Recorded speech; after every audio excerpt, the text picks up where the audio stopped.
Hello everyone, welcome back to my channel. আমি তোমাদের সুহানি। কেমন আছো তোমরা সবাই? আশা করছি খুব ভালো আছো, আর আমি খুব ভালো আছি। আজকে প্রায় অনেক দিন পরে ব্লগ স্টার্ট করছি।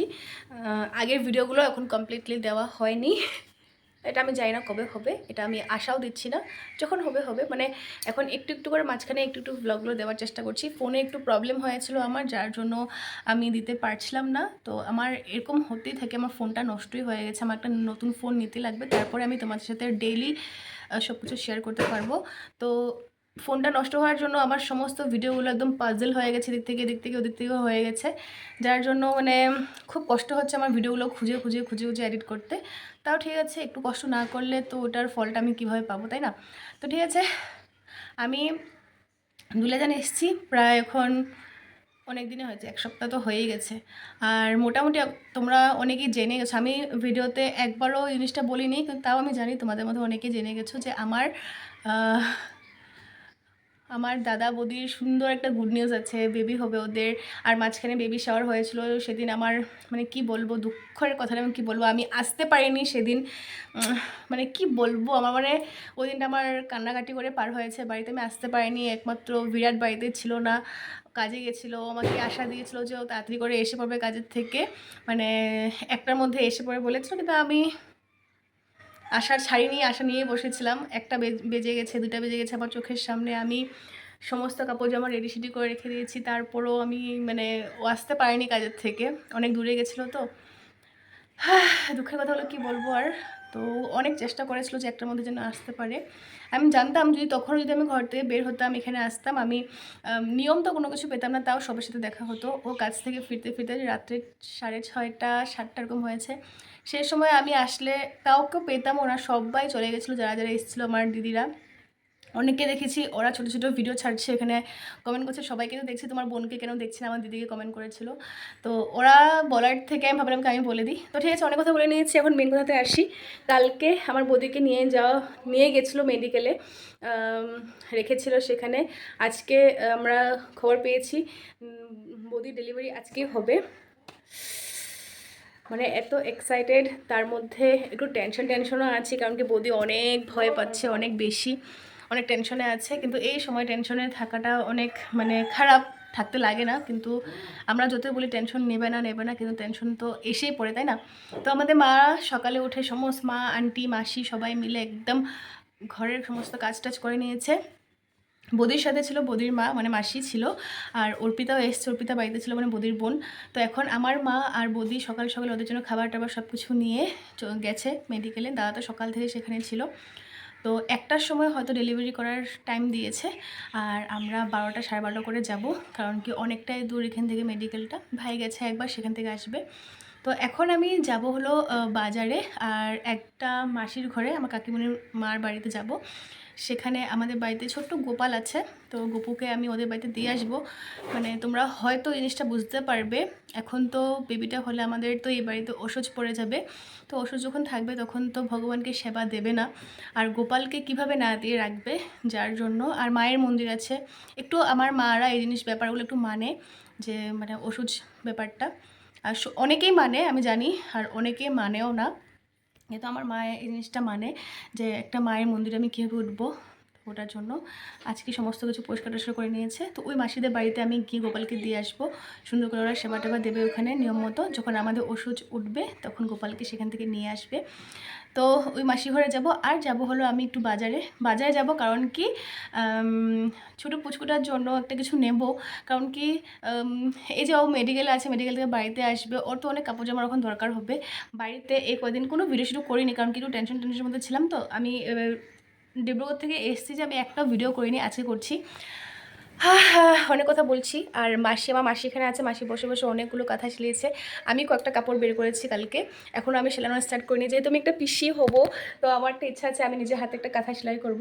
তো কাপড়টা বের করেছি, আমি রেখেছিও এখানে। এটার জন্য কালারিং সুতা আনবো, তারপর আজকে সেলাই করব। আমার দিদিরও আসার কথা, দিদিও কালকে রাতে 1:30 পর্যন্ত বসে বসে কাঁথা সেলাই করেছে।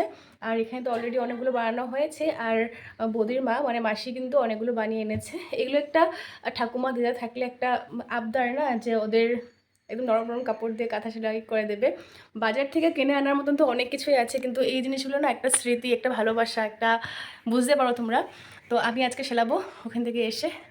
আর আজকে যে ভিডিওটা করছি আমি জানি না এটা আজকে আমি শেষ করবো নাকি একদম 6 ষষ্ঠী পর্যন্ত থাকবে, না হলে আজকে ভিডিওটা এখন থেকে যতদিন বৌদি বাড়িতে আসছে না ততদিন পর্যন্ত এটা কন্টিনিউ করবো, কারণ কি আমি জানি আমার এতই ব্লগ থেকে মন উঠে গেছে আমি কন্টিনিউ করতে পারবো কিনা, মানে প্রত্যেকটা জিনিস। হ্যাঁ, এখন আজকে যে মেডিকেলে যাব বেবি হচ্ছে এগুলো আমি চেষ্টা করবো যেন সব কিছু তোমাদের সাথে শেয়ার করতে পারি। আর যদি আজকেই 15 মিনিটের মতন হয়ে যায় ভিডিওটা তাহলে কিন্তু আমি আজকে এন্ড করে দেবো, আর একদম 6 ষষ্ঠীর সময় বা বৌদিকে যখন ঘরে টরে আনছে তখন যদি পারি মিনি ভ্লগের মতন তোমাদের সাথে শেয়ার করব। তো ঠিক আছে, দেখা যাক এখন কী হয়। আমার ইচ্ছা আছে একটা ভ্লগের মাধ্যমে আমি এই কদিন কি হচ্ছে, কখন বৌদি আসছে, 6 ষষ্ঠীর সমস্ত কিছু তোমাদের সাথে শেয়ার করব। তো দেখা যাক এখন কি হয়। তো চলো, আর যারা যারা এখনও আমার ফেসবুক প্রোফাইলটা ফলো করোনি সেখানে গিয়েও করতে পারো, সেখানে কিন্তু আমি ছোট ছোট অনেক ব্লগ দিই, তো ভালো লাগবে তোমাদের দেখে। বৌদি যখন ঘর থেকে গেছিলো সেখানেও একটা ব্লগ করেছিলাম, সেটা আমার দেওয়া হয়েছে ওখানে, তোমরা দেখতে পারবে। আর হ্যাঁ, আমার ফেসবুকের প্রোফাইলটার নাম হলো সুহানি ভৌমিক, সুহানি দেবনাথ না, সুহানি ভৌমিক, ঠিক আছে? তো ওখানে তোমরা দেখতে পারো, তো দেখবে অনেক মজার মজার ভিডিও আছে। তো চলো, আমি এখন রেডি হয়নি, ভাবলাম বাড়ির থেকে বের হওয়ার আগে একটা ভিডিও করি। যদি আমি স্টার্টটা না করি না, আমি মাঝখান থেকে ভিডিও ক্লিপ নিতে পারি না, কেন জানি আমি হয় না আমার দ্বারা ওটা। তো ওটা নিয়ে নিয়েছি, এখন বাকিটা পরে যা যা হবে। আমি দেখো কথা বলতে বলতে 7 মিনিট এখানে পার করে দিয়েছি, বাকি আরও পরে কথা হবে। আমি এখন রেডি হয়নি। তো আমি এখানে রেডি হয়ে গেছি, আর আন্টি বললো গোপাল সোনাকে এখন দিয়ে আসতে হবে না, আন্টি পরে দিয়ে আসবে। আর এখন আমরা যখন রেডি হয়ে গেছি, এখন আমি আর মাসি চুপচাপ চলে যাবো হলো বাজারে। তো চলো, ওখানে গিয়ে কী কী কেনাকাটা হয় সবাই তোমাদের সাথে শেয়ার করবো। আমি জানি না, আমি প্রথমে ভেবেছিলাম যে অর্জুনকে টাওয়েল নেব, তো শুনলাম অর্পিতা অনেকে টাওয়েল নেবে, তো এতগুলো টাওয়েল দিয়ে কী করবো। তো আমি দেখবো ছোটো ছোটো একদম ড্রেস পাই নাকি 0 সাইজের, তো ওগুলো নেবো। দেখা যাক এখন কি হয়, ওখানে গিয়ে দেখতে হবে ওখানে কী আছে, তারপরে বলতে পারবো। তো চলো এবার বের হই। মার্কেটে পৌঁছে গেছিলাম কিন্তু কোনো কিছু কেনাকাটা করতে পারিনি, মাত্র ঢুকেছিলাম মার্কেট পর্যন্ত। আর মা ফোন করে বললো যে বৌদিকে রেডি সেডি করছে আর কি, কিন্তু এটা শুনে মানে মোটামুটি দোকানটা আপনার ঢুকো অবস্থা হয়েছে। ভেবেছি এখন রেডি করছে, মোটামুটি তো আরও 1-1.5 ঘন্টা আছেই হবে, তো আমরা মোটামুটি এগুলো করে বের হতে পারবো। ভাই তো ওখানে ছিল আর আন্টি তো ঘরে ছিল, তো ভাইকে বলছি বের হয়ে যায়, আমরা তাহলে কিছু দেখে নিচ্ছি। মানে সেকেন্ডের মধ্যে মা ফোন করে বললো যে বৌদিকে ওটিতে ঢুকিয়ে দিয়েছে। তো বৌদির সাথে দেখা তো হয়নি, কিন্তু অনেক ভয় লাগছে এখন, কারণ কি বৌদি সকাল থেকে অনেক নার্ভাস ছিল, মানে এখন যাই না। টাইম দিয়েছিল ডক্টরে যে 1টার সময় করবে, কিন্তু এখন 11:30 এত জলদি করে নিয়েছে। সবাই সকাল থেকে সমস্ত কিছু কাজ বাজ করে একদম রেডি ছিল যে 12টার সময় বের হয়ে যাবে। তবে বৌদির সাথে সুন্দর করে কথাবার্তা বলে সুন্দর করে আমরা দেখবো, সব জানবো সেখানে দাঁড়িয়ে থেকে, কিন্তু সেটা আর হলো না। এখন তো আমার মনে হচ্ছে আমরা মেডিকেল পেতে পেতে শুনেই নেবো যে বেবি হয়ে গেছে। তো আমি বলবো তোমাদের পরে, তো দেখা যাক এখন কী হয়, কখন গিয়ে পৌঁছাই।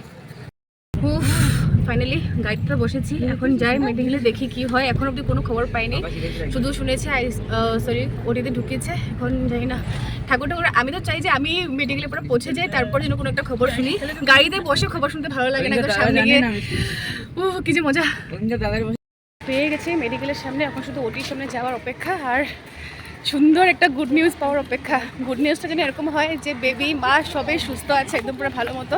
এই গেটটা খোলা নেই, চলো যাই। গেলে পৌঁছে গেছি, বৌদি ওটিতে আছে, বাইরে সবাই আছে, কিন্তু ভিতরে না আমাদেরকে দিচ্ছে না ক্যামেরা করতে, তাই বাইরে এসে পড়েছে আমি আর অর্পিতাকে তো এখানে এসে দেখছিলাম একটু কান্নাকাটি করছিল, মাসিও একটু মানে স্যাড এটা একটু হয় যায় না কেন, আমি একটু মানে ইমোশনাল হয়ে গেছিলাম, কিন্তু ভিডিওর চক্করে আমি আমার ইমোশনটাকে কন্ট্রোল করেছি, কারণ কি জানি সমস্ত কিছু ভালোভাবে হবে। তো এখন বাস অপেক্ষার দেরি। আর এখন তো যারা যারা ভিডিওটা দেখেছো তারা কিন্তু অবশ্যই কমেন্ট করছে তোমাদের কি মনে হচ্ছে যে বেবি গার্ল হতে পারে না বেবি বয় হতে পারে, তোমার কি মনে হয়? বেবি বয়। আমারও বেবি বয়। আর এখানে না সবারই ভোট নিচ্ছিলাম আমি যে কার কি মনে হয়, তো বেশিরভাগই বলেছে বেবি বয়, এখন ভগবান জানে। অনেক বেশি খুশি, আমি তো খুশি হয়ে গেলাম।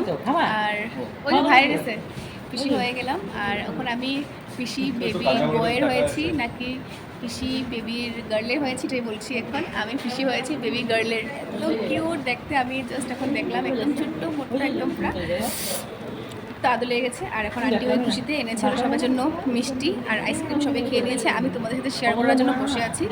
তো চলো, এখন বৌদিকেও দেখে নিয়েছি, বেবিকেও দেখে নিয়েছি, দুজনে সুস্থ আছে। কিন্তু বৌদিকে যে রুমে রেখেছে ওখানে না শুধু দুজন অ্যালাউ করছে আর কি। তো দাদা আর মা গেছে সেখানে, আর আমরা এখন এখানে ওয়েটিং এরিয়াতে আছি। 3টার সময় হয়তো আমাদের সবাইকে যেতে দেবে, এখন তো অনেক টাইম আছে। এখন কটা বাজে? মাত্র 1:51। তো ঠিক আছে, চলো আবার যদি বৌদির সাথে দেখা হয় তোমার সাথে এটা অবশ্যই শেয়ার করবো। সবাই পুচকিকে দেখে কোলে টোলে নিয়ে নিয়েছে, এখন আমরা যাচ্ছি লাস্ট রাম, সবাই দেখে এসে ফটো শটো দেখে দেখিয়ে দিচ্ছে আর বলছে এত কিউট এত কিউট। কখনই যাবো ভিতরে। ও বানাটারে ওটাই তো আঙ্গো লাডলি।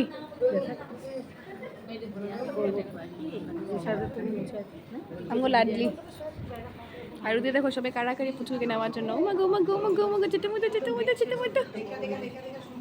ও মা গো সন্টা বাবা সন্টা বাবা সন্টা মা।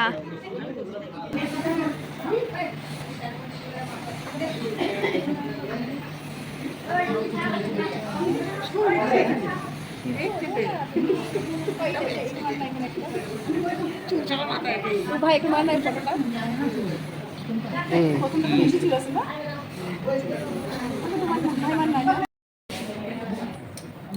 बहुत बहुत थैंक यू আমাদেরকে পিসি বানাবার দিকে। মনটা মানতে ছিল না আমার। হ্যাঁ এখান থেকে বাড়ি গিয়ে স্নান টান করেছিলাম আর দিদি যখন মিষ্টি মিষ্টি হ্যাঁ সবাইকে মিষ্টি বিতরণ করছে দিদা।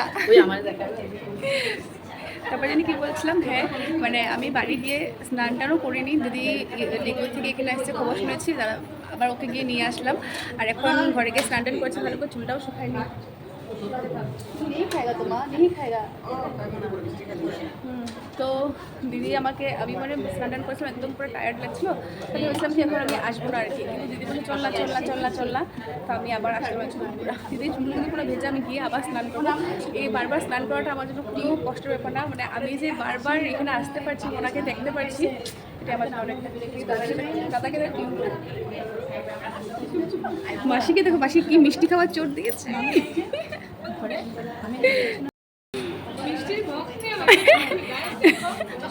এটা কিন্তু নেই, ভাবে না যে পুরো এক বাক্স নিয়ে বসেছে ও, কিন্তু হ্যাঁ একটু একটুই খাচ্ছে কিন্তু।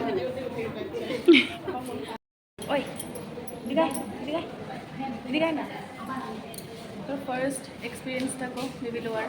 ফার্স্ট করি আমি তো নিজে, আরে ওরে আছে ওরে মানে কি করবো, মনটা একটু ভরে গেছে আমার।